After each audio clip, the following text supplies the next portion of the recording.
I'm back from Italy, and we're going to try something new, this time on Fire Footwear.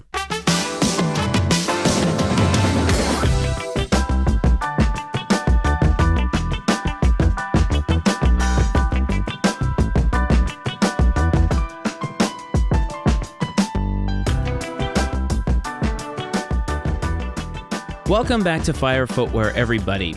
If you're new, I want to thank you for tuning in. If you've been listening for a while, always a big thank you, because we wouldn't still be here if it wasn't for the people on the other end of these headphones, or however it is that you listen. So last week, I had a plan, and the plan was that somebody in the Fire Footwear community was going to step in and do the episode for me.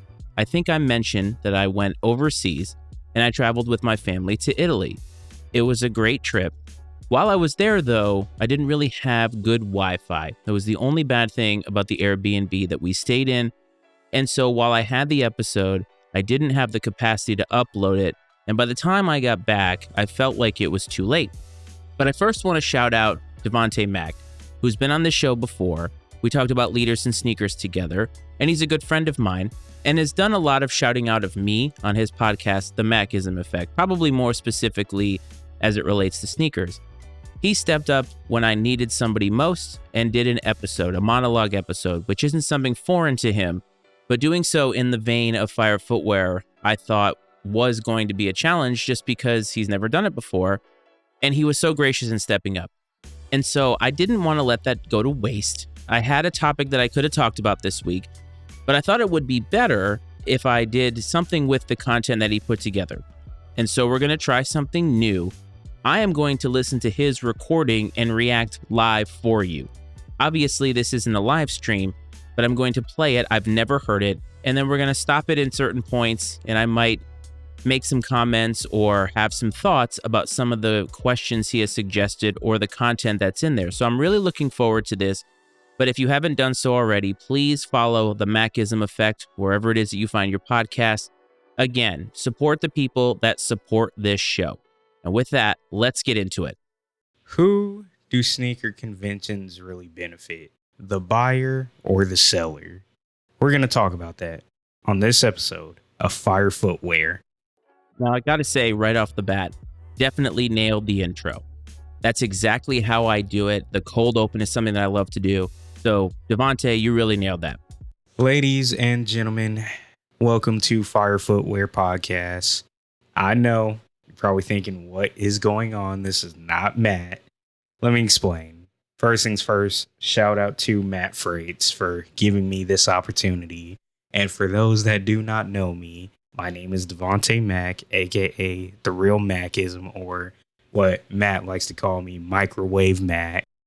So I should say Microwave Mac, obviously, if you've listened to the Sneak This podcast, I jokingly talk about him that way. And I think because he knows that I'm joking and I don't mean it maliciously. But if you've never listened to Sneak This podcast, he was on, I would say, March of maybe 2024.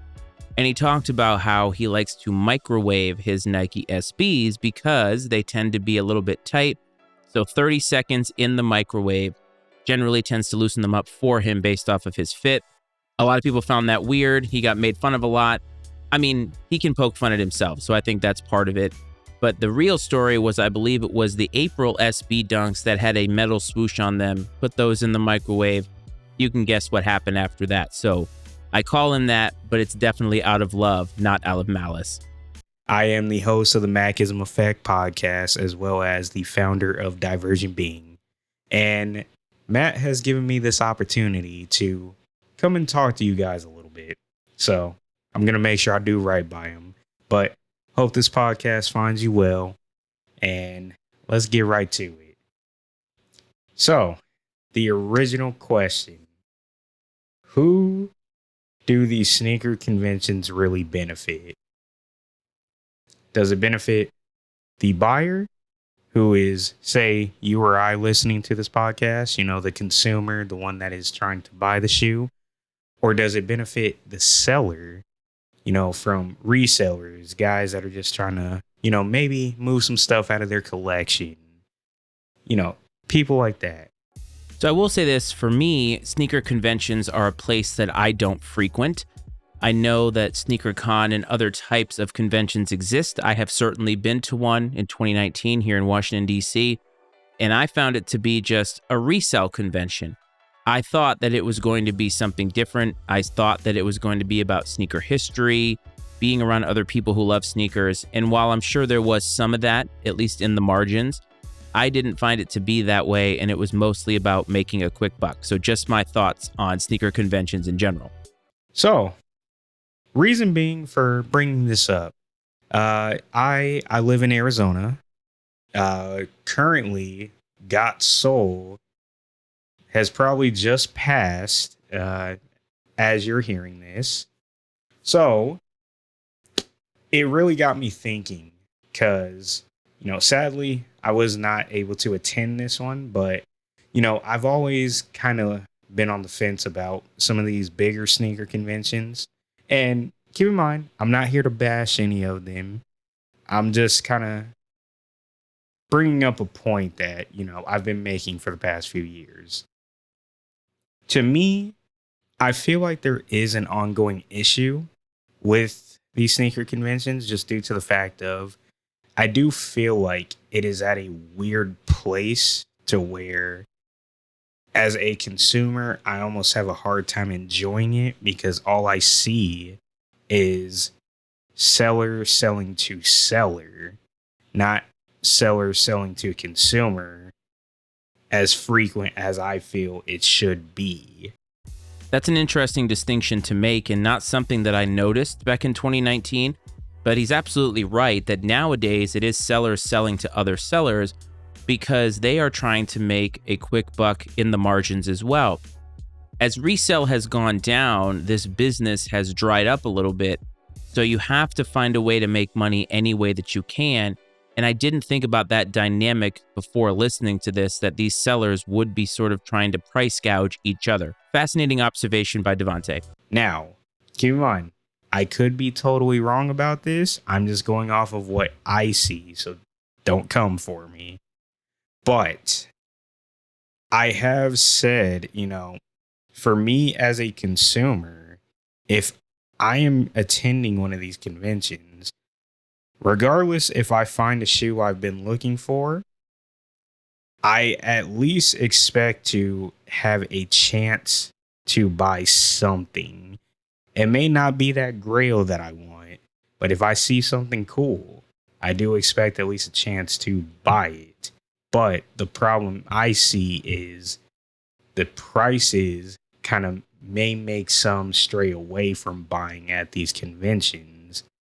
So with that, I've noticed over the past few years, it turns more into seller selling to seller because the last time I attended one of the bigger conventions like your sneaker cons or Got Souls, that was really all I saw. I really did not see too much seller to consumer transaction. I saw strictly seller to seller. And keep in mind, I'm not bashing these guys. I understand they're trying to run a business at the end of the day. They're maybe upping their inventory. They're maybe moving some stuff out of their inventory. I'm not knocking that.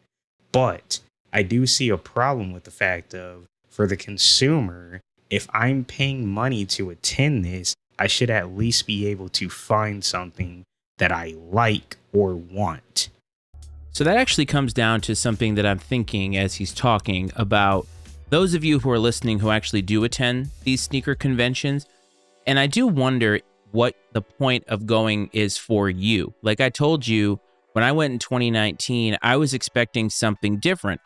But I don't think that it's lost on a lot of people what these conventions really are. I think a lot of people go in with the expectation of buying and or selling things. Like I know people who listen to this podcast, even people who are in groups that I'm in, and they specifically go to those conventions to try and sell things. And I think that's okay. That's healthy because many of us have mental health issues and we have way too many sneakers in our closet as it is. So why wouldn't you try to sell things? But I do wonder, and you can answer this via email or Instagram or TikTok, and I'll give you the handle later. But if you go there, he mentioned about buying a grail. Do you ever have the expectation of buying a grail at something like a sneaker convention?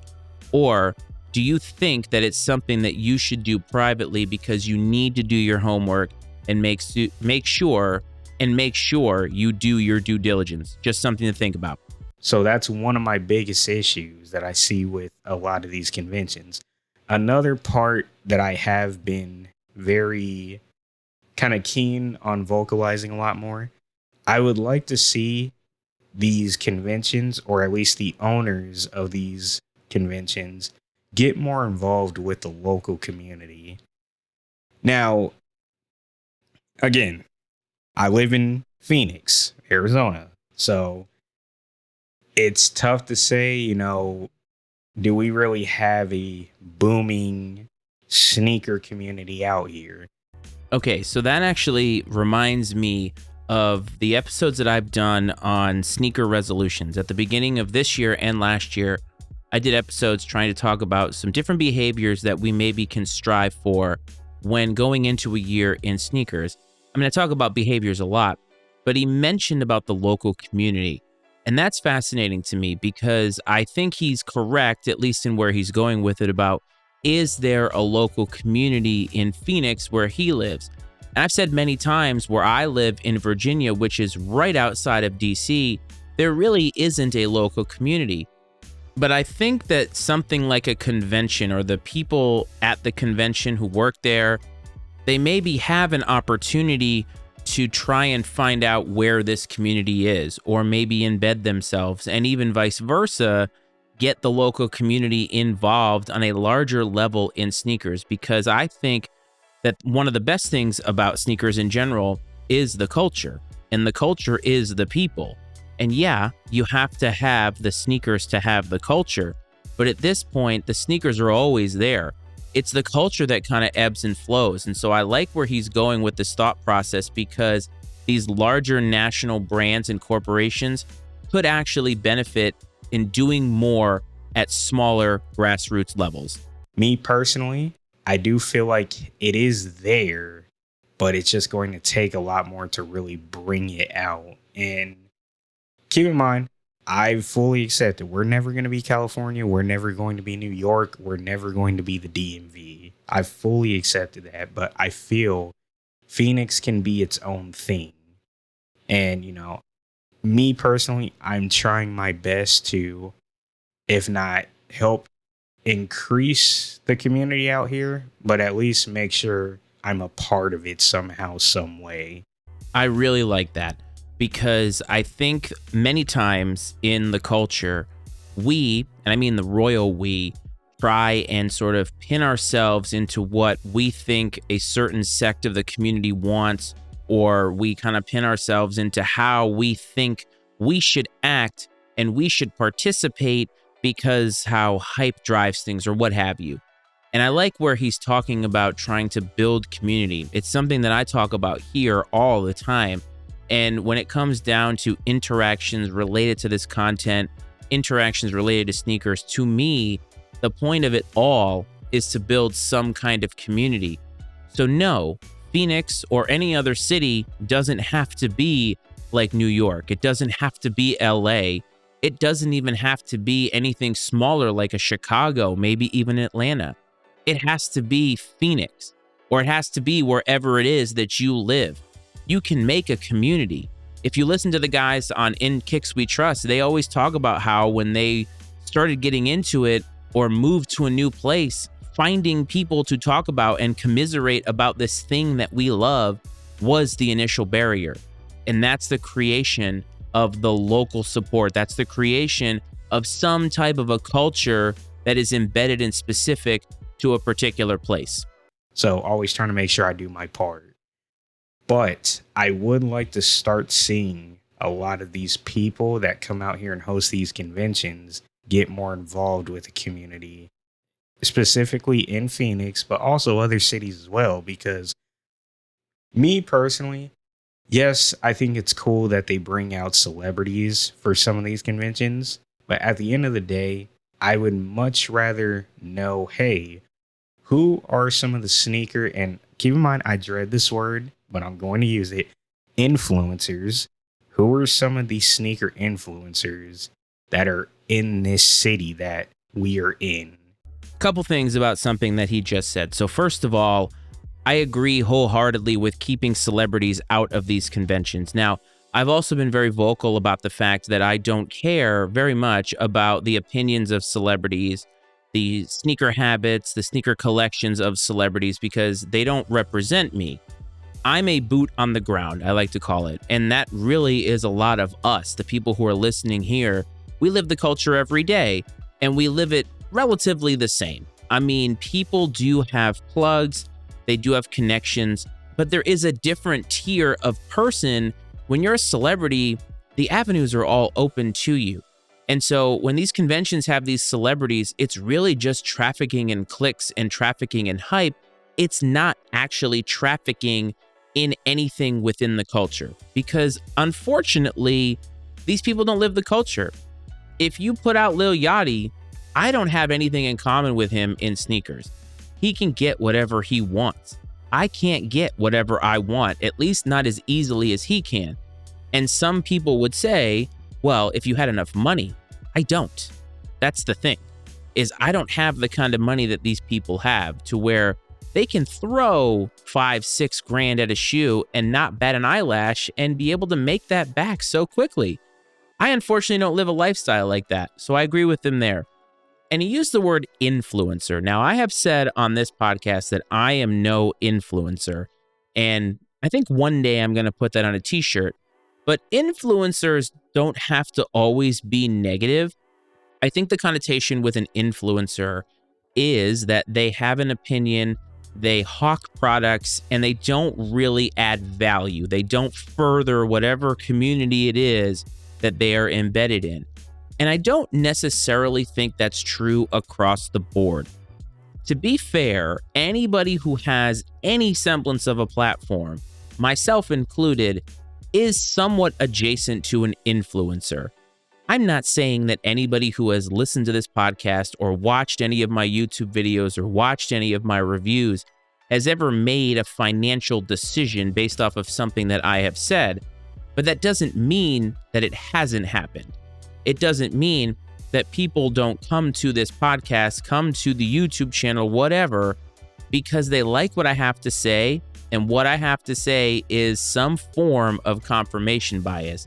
And so I think there are influencers that you can look at and tap into their audience, tap into the things that make them popular to try and find out what a specific community is looking for, and again, whatever niche that is.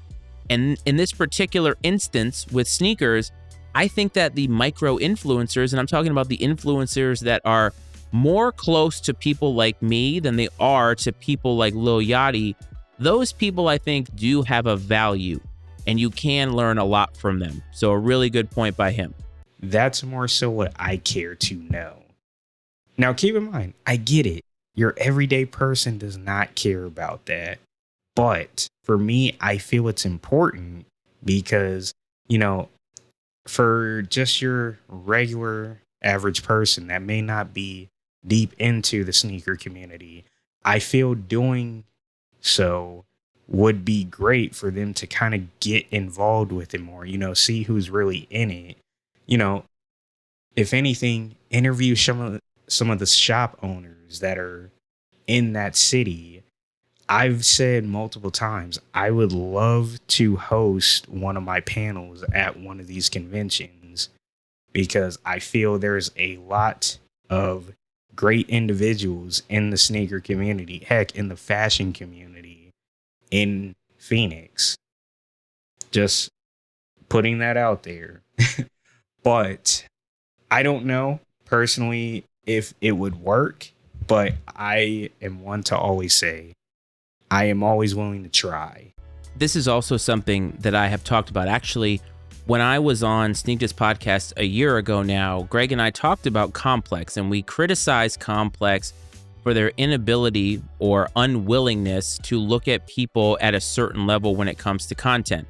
They constantly bring in the aforementioned celebrities, and they bring in people that they know are going to get eyeballs on the product. And while I don't necessarily blame them for that, there are opportunities below the top tier content that they have opportunities to get more deeper into the community. But instead, every time they make a new entity, it's the same three people, the same three voices. All the reels are the same people. When they could be going into even the independent community, this is not me saying that Complex should be talking to me, but people like me. Think about Greg and think about George from Sneak This. Imagine if they had even 5 minutes on Complex to talk about their experiences. And I think that would be very important. There are a lot of people in the sneaker community, even at a higher level than I am, but still aren't at the Complex level, that have never really had the kind of platform that they deserve. And I think those people should be included. And so when he's talking about tapping into the community in that kind of a way in order to have a more local presence. So if SneakerCon comes through Phoenix, they should have panels that don't involve people who don't live there. They should have a more local presence because it should foster and want to build a community or tap into an already existing community in order to, again, unite us in sneakers. And instead, they generally tend to get people who you can't really relate with. And so I like this idea. So that's where I'll leave that off at. But as far as it goes, I do got to give credit where credit is due. Yes, to me, SneakerCon has gone down a little bit, but I do think everybody should attend one if you get the opportunity. Got Soul, honestly, I feel is the best sneaker convention you could attend. That is actually something I've never been to. So if I do have the opportunity, I might need to participate in that. But I have been to a sneaker con and probably wouldn't go again. So I will give credit where credit is due. But I would really like to see them get involved more with the community. And also to the ones that are boothing at these conventions, I would like to see you guys do more business with the consumer. And specifically, I'm not talking about, you guys need to lower your prices and all that. I would like you to. I think everybody would like you to. But at the end of the day, y'all are just going to go off the StockX price. I'm just being realistic here. Actually, when I went to SneakerCon, that was something that I, even at back then, noticed wasn't true. I remember going around, I was with a friend, my good friend, Cleveland, and he's not a sneaker person. Now, he's aware of the community, and he likes to wear nice things, and every so often, I'll get him something that he can wear. And he came with me, and I remember he was getting badgered by one of the people at these tables because he saw something that he liked and was talking about the price. And I remember the price being thrown out there and thinking to myself, because at the time I'd done a ton of StockX research just in general, and I had seen this shoe before. I can't remember what it was. And I thought, that sounds high to me. And so I went to StockX, pulled him aside and showed him what the going rate was. And it was significantly lower than the price that they were quoting him. And luckily, he's the kind of person that is not going to say, well, it's here, so I'm just going to buy it. If he finds out that he can get a better price somewhere else, even if that better price includes work, he's going to take and wait for the better price. And so even though they may a lot of times default to a StockX price, I think there are some sellers in there, maybe not as much today, who do try and jack up the price a little bit, whether that's to cover some overhead cost or what have you. But everybody has cell phones now. Everybody has the ability to get on the internet at the tip of their fingers. And so if you're trying to pull the wool over consumers' eyes, you're kind of failing in that endeavor because we all have the ability to look it up. But if you could at least do more yourself to consumer business, I definitely think it would be more beneficial. And also, I think it would make the show a lot better too. Just saying.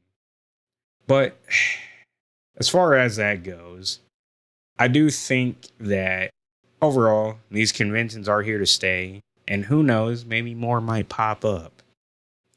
I guess we will have to wait and see. But I want to ask, what are your thoughts? What do you feel could be done to kind of change the community in regards to attending these sneaker conventions? But what are your thoughts? Please comment down below. Leave a voicemail to Matt. Reach out to me if you'd like. We would all love to hear your comments. And again, thank you, Matt, for giving me this opportunity to come on here. Definitely don't take it for granted, man. And also, keep up the great work. But this has been Fire Footwear. Again, I'm the real Macism. Appreciate y'all for listening. Don't forget to like, share, and subscribe. Take it easy. All right. So overall, great job by Devontae and Mac. I want to say thank you again. If you're listening to this, great work. And I think it was very insightful. I really like the ability to sort of listen to what you had to do to use it and make it useful and provide some thoughts. Never done this before, so I hope that you enjoyed it. And I definitely did. But as it relates to sneaker conventions, I think he's right that they are here to stay because there is money to be made. And especially last year when you had the now president going there, obviously it has some semblance of pull in some community because sneakers in some ways is diverse. And I think that you do have an opportunity to make money and also get some eyeballs on a new product or eyeballs on a community that maybe you weren't aware of before. And also, I think sneaker conventions are kind of predatory because if you go to a sneaker convention and you aren't prepared, you don't know what to expect, you could lose a lot of money. And that sometimes happens. People just aren't aware of how prices are being made. They are getting price gouged and they just think that this is the only way and the only time they're going to be able to get it. And they get hacked. It happens. But I think there's just too much of an opportunity with the way scalping works, the way resale works. It's not going away.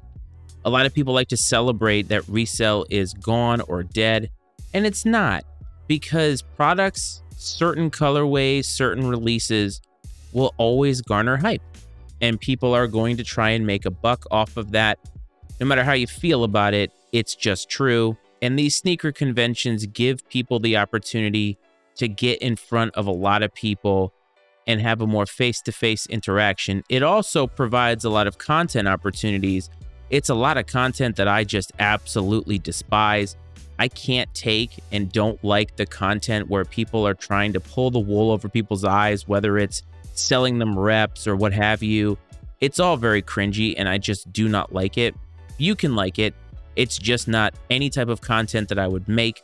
And it's not content that I like to consume. But overall, how do you feel about sneaker conventions? Do you think that as a consumer, you're at a disadvantage? Do you think that the sellers have all of the advantage? And do you think that there is still a future with conventions, but maybe, just maybe, we can change it for the better?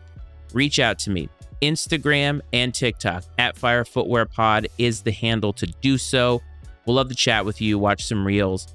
Don't forget to support Devontae at Real Macism, RealMackism. That's the handle on Instagram. He and I are friends, so reach out to me if you'd like to support because I think it's very, very important. He mentioned like, subscribing, and all that stuff.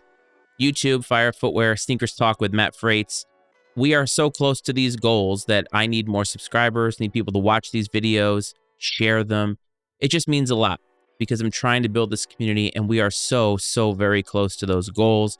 And of course, listening in podcasts, subscribe, rate, review, whatever app it is that you use, Apple, Spotify, whatever. The ratings are appreciated. The written reviews are also appreciated. Helps the show chart and grow. And that's the entire goal here, to continue the amazing journey that I've been on with the Fire Footwear community. I hope this finds everybody well. Hope this finds everybody safe. I'm happy to be back from Italy. It's a great trip, but I'm happy to be back with y'all. And I'll talk to you next time. This is Fire Footwear.